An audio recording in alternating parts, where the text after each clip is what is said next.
नमस्कार किसान साथियों, मैं युधिष्ठिर पराशर आपका हार्दिक स्वागत करता हूं आपके अपने YouTube चैनल कृषि दर्शन करनाल के अंदर। किसान साथियों, जैसा कि आप सभी देख रहे हैं कि 24 फरवरी का आज का दिन है और अब धूप जो है वो इतनी ज़्यादा चढ़ गई है, गर्मी जो है वो बहुत अधिक हो गई है। उसकी वजह से हमारे किसान साथियों को ईल्ड वाइज जो है वो बहुत अधिक नुकसान जो है आशंका जताई जा रही है। किसानों को शायद ये काफ़ी डर लग रहा है कि इस वजह से हमारी पछेती जो गेहूं है और भी फसलें हैं उनको बदलते मौसम, जिसे पश्चिमी विक्षोभ भी बोलते हैं, वेस्टर्न डिस्टर्बेंस भी बोलते हैं, कोई कुछ बोलता है, बहुत सारा ऐसा है जो डर किसान के मन में बैठा हुआ है। उस डर को किस तरह से डॉक्टर साहब बताएंगे कि ये हमारे लिए किस तरह से नुकसानदायक है या फ़ायदेमंद है। तो हमारे साथ है डॉक्टर योगेश जी, करनाल हम कृषि विज्ञान केंद्र के अंदर खड़े हुए हैं। तो नमस्कार डॉक्टर साहब। नमस्ते जी।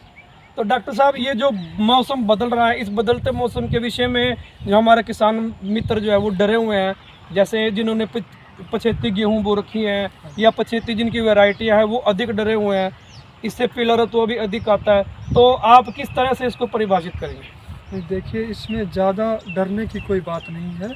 अगर हम पिछले 2-3 सालों का मौसम के आंकड़ों का विश्लेषण करते हैं तो ऐसा नहीं है कि एकदम से तापमान बढ़ा है, ये थोड़ा थोड़ा तापमान बढ़ रहा है। इसमें ज़्यादा डरने की, और ऐसा नहीं है कि बहुत ज़्यादा पैदावार कम हो जाएगी, वैसा भी बिल्कुल नहीं है। जैसे अगर 2021-22 में देखें तो हमारे ओवरऑल जो पैदावार थी, हर प्रति एकड़ में आधा क्विंटल से लेके 1 क्विंटल तक गेहूं का उत्पादन कम हुआ था। उसमें भी अगर हमारे किसान भाई अपने खेत में नमी को बरकरार रखते और थोड़ी सी कृषि मौसम सलाह के अनुरूप खेती के कार्य करते तो इस नुकसान को थोड़ा सा कम किया जा सकता था। अभी है वो फिर से 30 डिग्री सेल्सियस के आसपास जाने लगा है, यानी अधिकतम तापमान जो है, तो उसमें कोई ज़्यादा नकारात्मक प्रभाव अभी दिखना शुरू नहीं हुए। नहीं सलाह दी जाती है किसानों को, खासकर जिन्होंने गेहूं लगाई हुई है और जो पछेती गेहूं है उसमें, कि आप थोड़ा सा नमी को बरकरार रखें खेत के अंदर। इसके अलावा हमारे जो संस्थान में हम कृषि मौसम सलाह पत्र तैयार करते हैं हर मंगलवार और शुक्रवार को, और हम जो कृषि से संबंधित जानकारी है, विशेषकर जो फसल संबंधित जानकारी है, जैसे सरसों है, चना है, गेहूं है, बरसीम है, या बागवानी फसलें हैं, या जो किसान मधुमक्खी पालन कर रहे हैं या मछली उत्पादन कर रहे हैं, उन सब के लिए एक कृषि मौसम सलाह पत्र तैयार करके उनको अलग अलग माध्यमों से किसानों तक पहुंचाते हैं। और उस सलाह पत्र को हम हर मंगलवार और शुक्रवार को जारी करते हैं। हमारा जो संस्थान है कृषि विज्ञान केंद्र, जो कि राष्ट्रीय डेयरी अनुसंधान संस्थान में स्थित है, उसको अलग अलग माध्यमों से भेजते हैं। तो ये जो सलाह पत्र तैयार करते हैं उसमें सारी जानकारी को हम सम्मिलित करते हैं, और किसान को ये बताया जाता है कि इस समय पर कौन सी आपको किस समय पर पानी लगाना है, कितना पानी लगाना है। यदि तेज़ हवा चलने वाली है तो आप पानी ना लगाएं, इससे आपकी पकी हुई फसल गिर सकती है, इससे आपको और ज़्यादा नुकसान हो सकता है। इसके अलावा जैसा आपने बताया कि तापमान अचानक बढ़ गया तो उनको डर है, डरने जैसी कोई स्थिति नहीं होनी चाहिए। किसानों को बस थोड़ा सा जो आपकी जो शस्य क्रियाएं कर रहे हैं खेतों के अंदर, उसको थोड़ा सा विशेष ध्यान रखें, क्योंकि इस समय खेत को बिल्कुल सूखने ना दें और थोड़ी नमी को बरकरार रखें, और ज़्यादा नमी भी ना बरकरार रखें, इससे हमें गेहूं के अंदर पीला रतुआ भी आ सकता है। तो थोड़ा सा आपको सिर्फ मैनेजमेंट आपको बरकरार रखना है। अगर किसान भाई हमसे सीधा जुड़ना चाहते हैं तो हमारे व्हाट्सएप ग्रुप हैं, उनसे भी आप जुड़ सकते हो, और आपको जो भी जानकारी होती है हम समाचार पत्रों के माध्यम से या कोई नवीनतम जानकारी जो किसानों के हित के लिए रहती है वो भी हम किसानों को पहुंचाते हैं। तो ये हमारा तो मेन उद्देश्य रहता है। तो डॉक्टर साहब, जैसे हम अपने खेत के अंदर नमी रखते हैं, कितना पानी किसान को रखना चाहिए खेत के अंदर जब हम पानी देते हैं? क्योंकि हमारी जो ये जमुना बेल्ट है करनाल की, इसके अंदर मैं खुद खराजपुर से बिलोंग करता हूँ, हमारे जो मित्र हैं ये भी खराजपुर से बिलोंग करते हैं। तो हमने पछेती गेहूं बो रखी है, मेरे पास 28-51 गेहूँ हैं, इनके पास भी 28-51 गेहूँ हैं। तो 28-51 वैरायटी के अंदर हमें एक विशेष बीमारी जो है वो पीले ऋतु की ऐसे अटैक, एकदम से अटैक आ गया। तो उसका अगर हम स्प्रे करने जाते हैं तो एक स्प्रे हमारा एक्स्ट्रा, उससे हमारा खर्चा भी हो गया।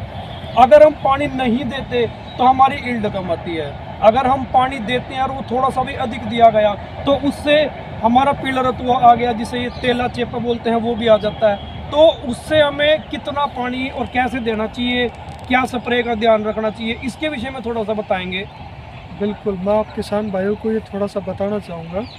इसमें 2 चीज़ें रहती हैं किसानों को खेत में उतना पानी लगाना रहता है, ज़्यादा पानी नहीं लगाना है आपको, इतना पानी लगाना है कि अगर किसान की भाषा में बात करें हम, तो जैसे हम हमारे जब खेत के अंदर जाएं तो हम जब हमारे पैर का निशान अगर छूट रहा है, अगर आप आम किसान की भाषा में बात करते हैं जी जी जी। तो पैर का निशान अगर आपका खेत में छूट रहा है तो ये मानिए आपके खेत में उचित नमी बरकरार है। आपको पानी खड़ा नहीं करना है, सिर्फ उस नमी को बरकरार रखना है। जी। या आप दूसरा तरीका ये भी अपना सकते हो, यदि कोई किसान कृषक है और यदि संभव है उसके पास, तो इस समय पर गेहूं के अंदर स्प्रिंकलर जो सिंचाई विधि है वो सबसे इफेक्टिव है। वो आपके अत्यधिक तापमान के नकारात्मक प्रभाव को भी कम कर देगा। इसके अलावा वो उतनी नमी को खेत में बरकरार रखेगा जिससे कि जो अत्यधिक तापमान है उसके प्रभाव को भी कम कर पाएगा, जल भराव नहीं होगा, जल भराव भी नहीं होगा।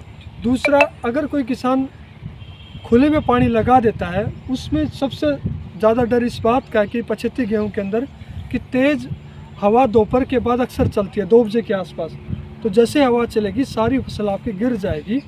उस स्थिति से बचने के लिए आपको ये 2 तरह की सिंचाई विधि अपना सकते हो। आप स्प्रिंकलर सिंचाई विधि कर सकते हो। दूसरा, मैंने बताया बिल्कुल हल्का पानी, इतना पानी कि आपके पैर का निशान उसमें छूटे, उतनी नमी को आपको बरकरार रखना है। और जब भी आप खेत में पानी लगाएं, विशेषकर शाम को पानी लगाएं आप, क्योंकि शाम के 4 बजे के बाद अगर आप जो खेत में पानी लगाते हो वो जो पानी लगाया आपने उसकी नमी अगले 2-3 दिन तक बरकरार रहती है। और जब भी आप पानी लगाएं बहुत हल्का पानी लगाएं। जब भी आप कोई स्प्रे करें वो सुबह ना करें, वो भी आप 3 बजे के बाद करें। अगर हवा तेज़ चल रही है आपकी तो उस स्प्रे को भी आप अवॉइड कर सकते हैं। तो ये आपको विशेष ध्यान रखनी है आपकी इस समय पर फसल पककर तैयार है, उस समय पर छोटी सी लापरवाही किसान को थोड़ा सा पैदावार का नुकसान करवा सकती है।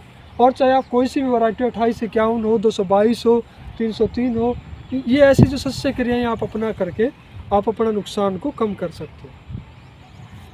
धन्यवाद डॉक्टर साहब अपना कीमती समय देने के लिए।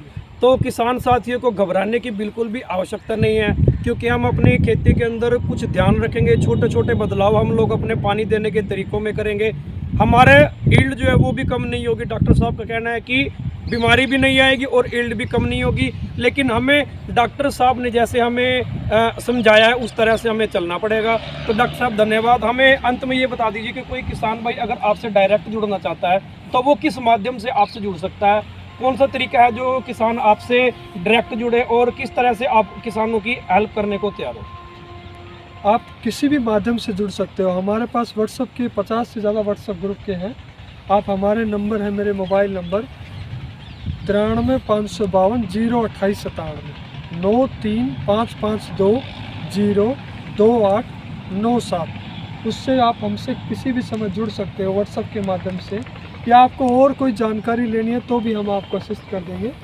और इसके अलावा जो समाचार पत्र माध्यम है, हमारा जो संस्थान है उसकी जो मेन गेट पे भी हम ये सारी जानकारी देते हैं कि जो भी किसान हमारे यहाँ आए वो सारी जानकारियाँ पढ़ के और आगे अपने नुकसान को कम कर सके और उनकी लागत को बढ़ा सके। यही हमारा संस्थान का मुख्य उद्देश्य भी यही रहता है कि किसानों की आय को किस तरह से दोगुना किया जा सके। जी तो इन्हीं शब्दों के साथ थैंक यू। धन्यवाद डॉक्टर साहब। तो किसान साथियों, ये थी जानकारी मौसम से संबंधित हमारे डॉक्टर साहब दे रहे थे।